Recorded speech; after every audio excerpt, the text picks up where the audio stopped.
రైట్గా gun park దగ్గర MLC Madhusudanachari మాట్లాడుతున్నారు. Live చూద్దాం.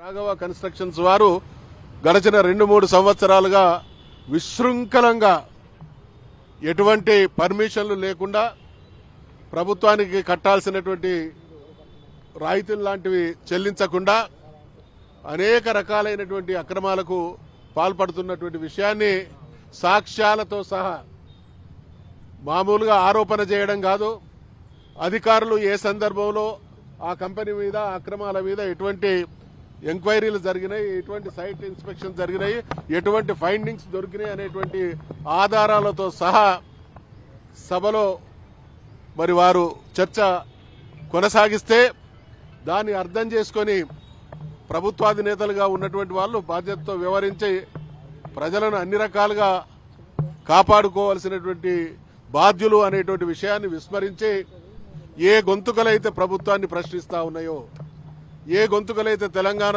ప్రజలు ఎదుర్కొంటున్నటువంటి సమస్యల విషయంలో ప్రభుత్వాన్ని నిలదీస్తున్నాయో, ఏ మూగా పోయినటువంటి గొంతుల తరఫున గొంతుకలై ప్రతిపక్షంగా నిలదీస్తా ఉన్నారో వాళ్ళ గొంతులు నొక్కాలనేటువంటి దుర్మార్గపు వైఖరి కొనసాగుతా ఉన్నది.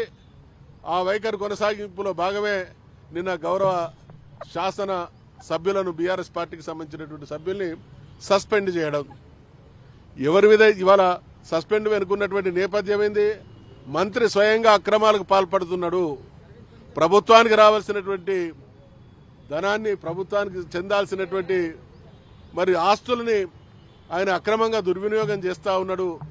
ప్రభుత్వం దీని మీద చర్య తీసుకోవాలనేటువంటి అంశాన్ని లేవనెత్తితే దాన్ని అర్థం చేసుకుని స్పందించాల్సినటువంటి ప్రభుత్వం దానికి భిన్నంగా వ్యవహరిస్తా ఉన్నది అనంటే ఇది పొంగులేటి శ్రీనివాసరెడ్డికి మాత్రమే పరిమితమైనటువంటి అంశం కాదనిపిస్తా ఉన్నది.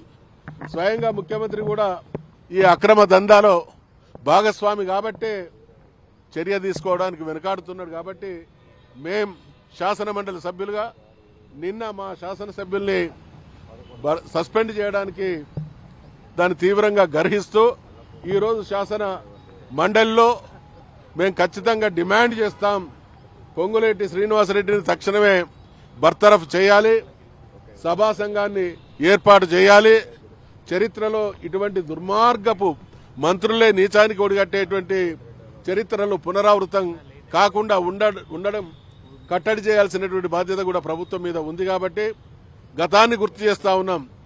అనేక సందర్భాల్లో ఈ ముఖ్యమంత్రి గారు, ఈ మంత్రివర్గం రాజశేఖర రెడ్డి గారిని ఆదర్శంగా ఉటంకిస్తూ ఉంటారు. కానీ గతంలో ఓబులాపురం మైన్స్ విషయంలో ఏ గౌరవ సభ్యుడైనటువంటి జనార్దన్ రెడ్డి గారు అక్కడ జరిగినటువంటి అక్రమాన్ని సభ దృష్టికి తీసుకొస్తే సభా సంఘాన్ని వేసి ఆయననే చైర్మన్ గా చేసినటువంటి గతాన్ని మేము గుర్తు చేస్తూ, నిజాయితీ ఉంటే, నిబద్ధత ఉంటే, మీ మంత్రి అటువంటి అక్రమానికి పాల్పడకుంటే తక్షణమే సభా సంఘాన్ని ఏర్పాటు చేయాల్సిందిగా, నిజానిజాలు నిగ్గు తేల్చాల్సిందిగా డిమాండ్ చేస్తా ఉన్నాం.